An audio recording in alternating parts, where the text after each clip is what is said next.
Hello दोस्तों, स्वागत है हमारे YouTube चैनल में। और आज की क्लास में हम लोग पढ़ेंगे साइंस का ही एक टॉपिक पेट्रोलियम और उससे बने उत्पाद, यानी पेट्रोलियम के बारे में पढ़ेंगे हम, और उससे जो उत्पाद बनते हैं उनके बारे में भी हम डिटेल में डिस्कस करेंगे आज की क्लास में। और पिछली क्लास में हमने पढ़ा था टाइप्स ऑफ ग्लास, यानी कांच के कई सारे प्रकार और उनका यूज़ कहाँ पर किया जाता है उसके बारे में हमने डिटेल से डिस्कस किया था। तो चलिए स्टार्ट करते हैं आज की क्लास को और देखते हैं आज का जो हमारा टॉपिक है पेट्रोलियम और उससे बने उत्पाद, उनके बारे में। तो सबसे पहले हम पेट्रोलियम के बारे में देखते हैं। तो जब पेट्रोलियम वर्ड हमारे माइंड में आता है तो हमको यही लगता है कि पेट्रोलियम यानी कि पेट्रोल, लेकिन ऐसा बिल्कुल भी नहीं होता। पेट्रोलियम से कई सारे प्रोडक्ट बनाए जाते हैं, कई सारे उत्पाद पेट्रोलियम का प्रभाजी आसवन करके बनाए जाते हैं, उनमें ही एक है पेट्रोल। तो आज सभी के बारे में हम डिस्कस करेंगे, जो भी प्रोडक्ट बनाए जाते हैं पेट्रोलियम से उनके बारे में डिटेल से डिस्कस करेंगे हम आज की क्लास में। तो सबसे पहले देखते हैं कि पेट्रोलियम के बारे में, यानी पेट्रोलियम कहाँ मिलता है, कहाँ पाया जाता है और किस प्रकार से पेट्रोलियम का निर्माण होता है। तो जो पेट्रोलियम है इसका निर्माण होता है जो हजारों वर्ष पहले दबे हुए जीवाश्म और वनस्पतियों से, यानी कि जो वनस्पतियां और जो जीवाश्म थे हजारों वर्ष पहले पृथ्वी के नीचे दब गए थे। तो पृथ्वी के नीचे क्या होता है, उच्च ताप है, और उसके साथ ही साथ उच्च ताप और उच्च दाब पृथ्वी के नीचे पाया जाता है, जिससे क्या हुआ, कालांतर में उनमें उच्च ताप और दाब की कई सारी क्रियाएं हुई और कई सारे चट्टानों में क्रियाएं होती हैं। तो इसके बारे में डिटेल जो डिस्कस है वो किया जाता है भूगोल में, यानी ये भूगोल का भी पार्ट है जहाँ पर चट्टानों का बनना, पेट्रोलियम का बनना वहाँ पर बताया जाता है। यहाँ पर हमको थोड़ा सा इंट्रो इसके बारे में जानना जरूरी है कि कैसे इसका निर्माण होता है। तो आपको याद रखना है, पृथ्वी के नीचे दबे हुए जीवाश्म और वनस्पतियों से ही पेट्रोलियम का निर्माण होता है। और हमको एक काले रंग का गाढ़ा द्रव प्राप्त होता है जो कि मशीनों की सहायता से निकाला जाता है। तो पेट्रोलियम कैसा होता है, ये काले रंग का एक गाढ़ा द्रव्य होता है और फिर इसको रिफाइनरी में शुद्ध किया जाता है और कई सारे अलग अलग प्रोडक्ट इससे बनाए जाते हैं। और ये अरब कंट्रीज़ में ज़्यादा पाया जाता है, पेट्रोलियम के भंडार वहाँ पर ज़्यादा पाए जाते हैं। और साथ ही साथ दक्षिण अफ्रीका के भी कुछ, यानी दक्षिण अमेरिका के कुछ भागों में भी जो पेट्रोलियम है वो काफ़ी मात्रा में मिलता है और हम वहीं से इसका आयात करते हैं, अरब कंट्रीज से भी और दक्षिण अमेरिका से भी। तो वो एक अलग टॉपिक है। यहाँ पर हमको साइंस के दृष्टिकोण से पढ़ना है पेट्रोलियम के बारे में और उससे बने जो उत्पाद हैं उनके बारे में। और इसे ही कहा जाता है, यानी पेट्रोलियम को ही हम कहते हैं क्रूड ऑयल। आप सुनते होंगे कि जो क्रूड ऑयल की कीमतें इंटरनेशनल मार्केट में जिस प्रकार से घटती या बढ़ती रहती हैं समय समय पर, उसी हिसाब से जो पेट्रोल और डीजल के प्राइस हैं वो हमारे कंट्री में भी बदलते रहते हैं। तो वो डिसाइड किए जाते हैं क्रूड ऑयल की कीमत से, यानी क्रूड ऑयल की कीमत जैसे बढ़ती है घटती है उसी हिसाब से जो पेट्रोल और डीजल के दाम हैं वो भी घटते और बढ़ते रहते हैं। तो इसे ही क्रूड ऑयल कहा जाता है। ये काले रंग का गाढ़ा द्रव होता है पेट्रोलियम। और फिर इस पेट्रोलियम का किया जाता है प्रभाजी आसवन। तो ये एक विधि होती है जो कि रिफाइनरी में की जाती है, प्रभाजी आसवन। और इससे क्या होता है, अलग अलग कई सारे प्रोडक्ट हमको वहाँ पर मिलते हैं, उनके बारे में भी हम देख लेते हैं। तो इनमें शामिल है पेट्रोल, यानी हमको उससे पेट्रोल प्राप्त होता है। जब हम पेट्रोलियम का प्रभाजी आसवन करते हैं तो उससे हमको पेट्रोल, डीजल, केरोसिन, स्नेहक, petroleum gas, petroleum ether, paraffin wax और कोलतार, तो ये कई सारे जो प्रोडक्ट होते हैं वो हमको यहाँ पर मिलते हैं। और उसके साथ ही साथ पेट्रोलियम कोक भी हमको यहाँ पर प्राप्त होता है, यानी स्नेहक जो लुब्रिकेंट होता है। इनके बारे में हम डिटेल से अभी डिस्कस करेंगे कि क्या होता है ये प्रोडक्ट। तो पेट्रोल, डीजल, ये तो हमारी डेली लाइफ में ही हम इनको यूज़ करते हैं। पेट्रोल, डीजल, केरोसिन हो गया, और उसके साथ ही साथ पेट्रोलियम गैस का भी यूज़ किया जाता है। और पैराफिन वैक्स, कोलतार, पेट्रोलियम ईथर, और ये सभी जो प्रोडक्ट हैं ये सभी पेट्रोलियम से ही बने हुए प्रोडक्ट हैं। तो चलिए अब एक एक करके इनके बारे में डिस्कस करते हैं, इन प्रोडक्ट के बारे में डिस्कस करते हैं। तो सबसे पहले हमारा जो प्रोडक्ट है वो है पेट्रोल। और पेट्रोल की जो क्वालिटी है वो डिसाइड की जाती है ऑक्टेन नंबर से, यानी quality decided by octane number. तो ये एक नंबर होता है पेट्रोल का जिसके हिसाब से जो गुणवत्ता है, यानी जो क्वालिटी है पेट्रोल की, वो यहाँ पर डिसाइड की जाती है। तो इसमें कैसा क्या होता है, तो इसमें यानी कि इस ऑक्टेन नंबर में, यानी पेट्रोल में पाए जाते हैं एन हेप्टेन। थोड़े से साइंस के टर्म होंगे तो आप इनको अच्छी तरीके से समझिएगा, थोड़ा सा डिफ़िकल्ट ये लगते हैं। तो इसमें होता है एन हेप्टेन और साथ ही साथ आइसो ऑक्टेन। तो C7 इसे कहते हैं हम C8, यानी आइसो ऑक्टेन और एन हेप्टेन इसमें पाए जाते हैं पेट्रोल में। और इसकी जो क्वालिटी होती है यानी आइसो ऑक्टेन ये होते हैं 100 यानी मैक्सिमम, यानी जो अच्छी क्वालिटी का पेट्रोल होता है उसमें आइसो ऑक्टेन पाया जाता है, यानी C8 उसमें पाया जाता है। इसीलिए जो रेसिंग कार होते हैं यानी जो हमारे वायुयान होते हैं, जो रेसिंग कार होती हैं, इनमें जिस पेट्रोल का यूज़ किया जाता है उसमें एन हेप्टेन नहीं होता,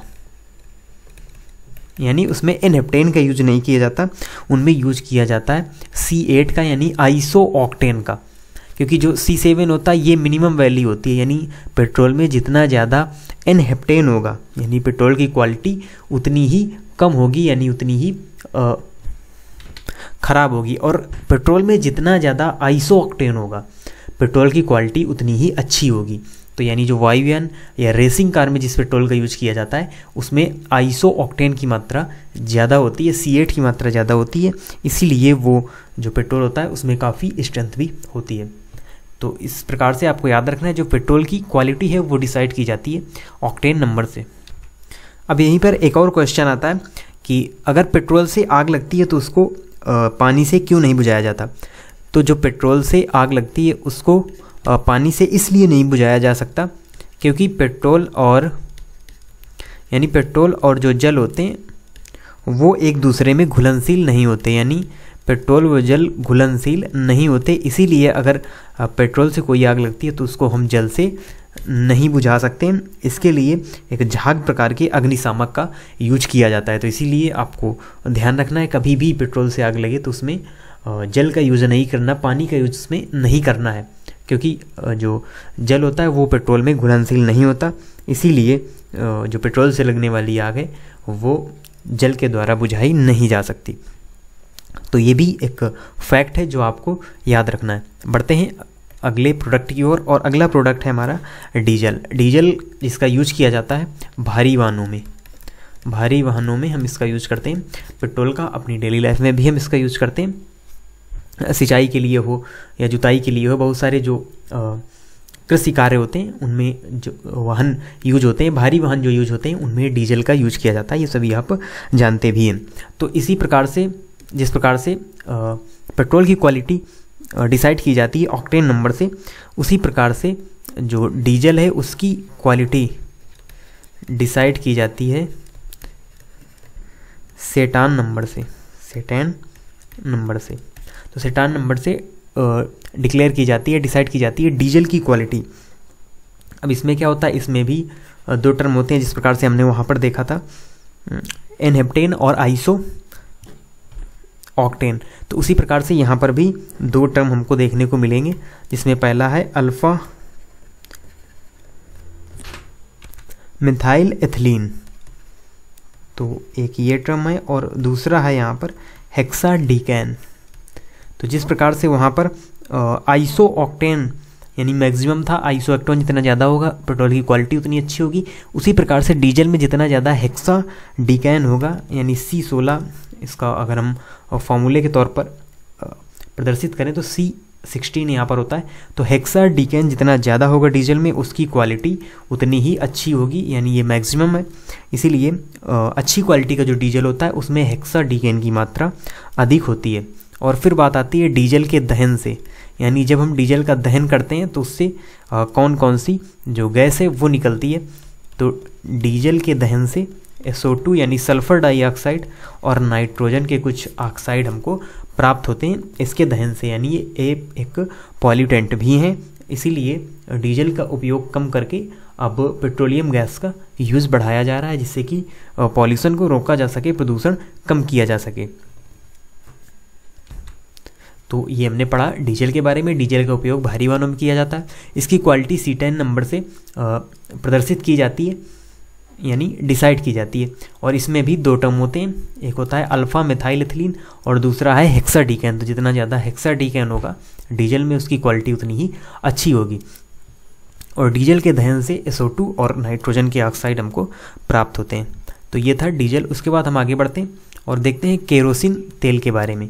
तो ये भी पेट्रोलियम से ही प्राप्त किया गया प्रोडक्ट है। जितने भी प्रोडक्ट हम पढ़ेंगे ये सभी पेट्रोलियम से ही प्राप्त किए जाते हैं, यानी क्रूड ऑयल से ही इनको बनाया जाता है रिफाइनरी में प्रभाजी आसवन विधि के द्वारा।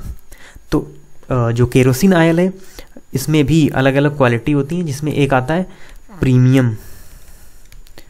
Premium kerosene oil. तो ये केरोसिन ऑयल के अंतर्गत ही आता है प्रीमियम केरोसिन ऑयल, और इसे ATF के रूप में भी जाना जाता है। ATF का फुल फॉर्म क्या होता है?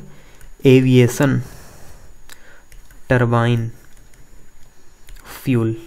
यानी ये काफ़ी अच्छी क्वालिटी का केरोसिन ऑयल होता है, जिसका यूज़ किस में किया जाता है? जिसका यूज़ किया जाता है हेलीकॉप्टर्स में और जेट प्लेन्स में।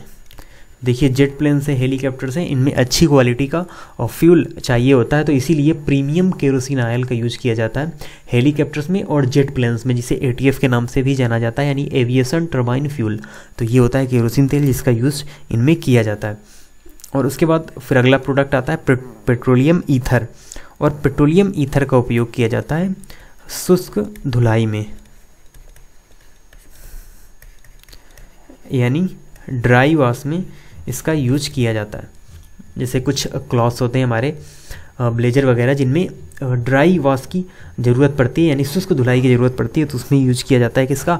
पेट्रोलियम ईथर का। तो इसका यूज पूछा भी जा सकता है हमारे एग्जाम्स में, और आपको इसको वैसे भी इंफॉर्मेशन के तौर पर भी याद रखना है कि पेट्रोलियम ईथर का यूज किया जाता है शुष्क धुलाई में। आगे बढ़ते हैं, फिर आती है पेट्रोलियम गैस। तो जो पेट्रोलियम गैस होती है ये कई गैसों का मिश्रण होती है, यानी इसमें कई गैसें मिली होती हैं, कई गैसों का मिश्रण होती है पेट्रोलियम गैस, और ये ईंधन का प्रमुख स्रोत भी है। ईंधन का प्रमुख स्रोत भी इसे माना जाता है पेट्रोलियम गैस को। और इसमें जो मेन यानी मुख्य जो मात्रा होती है, तो इसमें मुख्यतः मेथेन पाई जाती है, यानी मीथेन का सूत्र क्या होता है? CH4। और उसके साथ ही साथ कुछ मात्रा एथेन, प्रोपेन और ब्यूटेन की भी पाई जाती है। तो पेट्रोलियम गैस में ये सारी जो गैसेस हैं वो उसमें पाई जाती हैं, और कई गैसों का मिश्रण होती है पेट्रोलियम गैस। अब पेट्रोलियम गैस में CNG क्या होती है, LPG क्या होती है, इन सभी के बारे में डिस्कस करेंगे जब हम डिटेल में पढ़ेंगे गैसों के बारे में। लगभग 2-3 क्लासेस होंगी, यानी 2-3 वीडियोज़ में हम गैसों को कवर करेंगे, जिसमें कई सारी गैसें होंगी। CNG है, LPG है, ग्रीन हाउस गैसेस क्या होती हैं, और उसके साथ ही साथ रेडान, जीनॉन जो हमारी नोबल गैसेस हैं, हीलियम, उन सभी के बारे में हम डिटेल से डिस्कस करेंगे। इसी साइंस स्पेशल की जो हमारी क्लासेस हैं उनके अंतर्गत हम गैसों के बारे में डिटेल में डिस्कस करेंगे।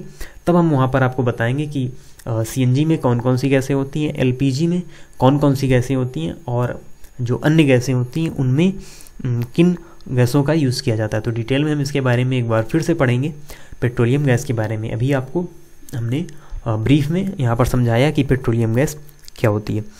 जो हमारा अगला प्रोडक्ट है वो आता है स्नेहक, जिसे लुब्रिकेंट भी कहा जाता है। स्नेहक यानी कि लुब्रिकेंट भी कहा जाता है। और इनका यूज क्या होता है? तो स्नेहक क्या होते हैं? नाम से ही लग रहा है, ये घर्षण को कम करते हैं, ये घर्षण को कम करते हैं। आपने साइकिल में भी देखा होगा, जो हमारी साइकिल में चैन होती है उसमें, तो हमारी साइकिल की चैन में हम ग्रीस का यूज करते हैं, तो वो यही स्नेहक होती है जो कि वहाँ पर घर्षण को कम कर देती है और हमारी जो साइकिल होती है वो फ्रीली चलने लगती है। तो वही जो ग्रीस होती है वही होती है स्नेहक यानी कि लुब्रिकेंट। और अगर हम बात करें ठोस स्नेहक की, तो ठोस स्नेहक होता है ग्रेफाइट। तो ये भी एक फैक्ट है जो आपको याद रखना है इन्फॉर्मेशन के तौर पर, कि ठोस स्नेहक के लिए हम यूज़ करते हैं ग्रेफाइट का। और स्नेहक होते क्या हैं? ये घर्षण को कम करते हैं, यानी फ्रिक्शन को रिड्यूस करते हैं। जो भी स्नेहक होते हैं लुब्रिकेंट होते हैं। अब हम बढ़ते हैं अगले प्रोडक्ट की ओर, और अगला प्रोडक्ट है हमारा पैराफिन वैक्स। तो वैक्स के बारे में आपने पढ़ा भी होगा। तो इसे पेट्रोलियम वैक्स भी कहते हैं, यानी जो पैराफिन वैक्स है इसे पेट्रोलियम वैक्स के नाम से भी जाना जाता है। और इसीलिए इसका नाम पेट्रोलियम वैक्स पड़ा, क्योंकि ये पेट्रोलियम से ही प्राप्त की जाती है। पेट्रोलियम के ही ये कई सारे उत्पाद हैं क्वालिटी के हिसाब से, तो ये नीचे वाली क्वालिटी आती है तो फिर वहाँ पर प्राप्त होती है पेट्रोलियम वैक्स। और इसे यूज किया जाता है, यानी इसका यूज किया जाता है कैंडल बनाने में, यानी मोमबत्ती बनाने में। तो मोमबत्ती भी देखिए वैक्स से ही बनी होती है, यानी मोमबत्ती बनाने में इसका यूज किया जाता है। और साथ ही साथ जो हमने आपको पीछे बताया ग्रीस का यूज़ भी, यानी इससे ग्रीस भी बनाई जाती है। और उसके साथ ही साथ वैसलीन जो हम लगाते हैं वो भी इसी से बनाई जाती है। और भी कई सारे जो प्रोडक्ट हैं वो बनाए जाते हैं किससे, वैक्स से। तो ये भी आपको याद रखना है, ये भी पेट्रोलियम से ही प्राप्त होने वाला एक उत्पाद है, एक प्रोडक्ट है। उसके बाद आगे बढ़ते हैं। फिर आता है कोलतार। कोलतार क्या होता है ये आपने देखा भी होगा और आप जानते भी होंगे कोलतार के बारे में। जो हमारी सड़कें होती हैं वो इसी कोलतार से बनाई जाती हैं। तो कोलतार का यूज किया जाता है सड़कें बनाने में। देखिए वो एक ठोस टाइप में जमा हुआ एक पदार्थ होता है, अर्ध द्रव्य होता है वो, जिसको फिर हम गर्म करते हैं तो फिर वो द्रव अवस्था में आ जाता है। फिर उससे क्या करते हैं, फिर उससे जो सड़कें हैं वो बनाई जाती हैं। देखिए ठोस पदार्थ आता है, आपने देखा भी होगा, उसे ही हम कोलतार कहते हैं। और फिर उसको गर्म किया जाता है तो वो एक द्रव रूप में हो जाता है, यानी एक अर्ध द्रव रूप में बदल जाता है। फिर उसका यूज हम करते हैं सड़कों को बनाने में। तो ये भी पेट्रोलियम का ही एक प्रोडक्ट है।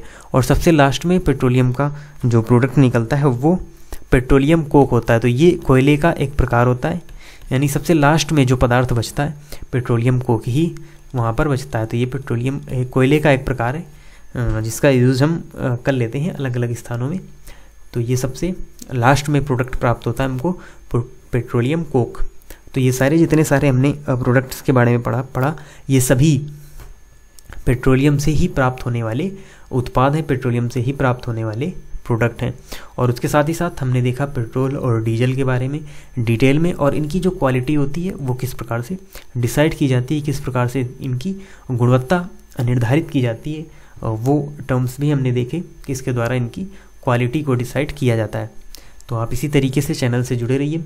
और अगली क्लास में, यानी आगे आने वाली जो क्लासेस हैं साइंस से रिलेटेड, उनमें हम पढ़ेंगे अलग अलग गैसों के बारे में, जिनमें शामिल होंगी हमारी helium gas, radon gas, जेनान gas, जो हमारी नोबल गैसेज हैं उनके बारे में पढ़ेंगे हम। और फिर हम पढ़ेंगे LPG, CNG और अन्य जो हमारी गैसें हैं, ग्रीन हाउस गैसेज हैं, उन सभी के बारे में डिटेल में डिस्कस करेंगे।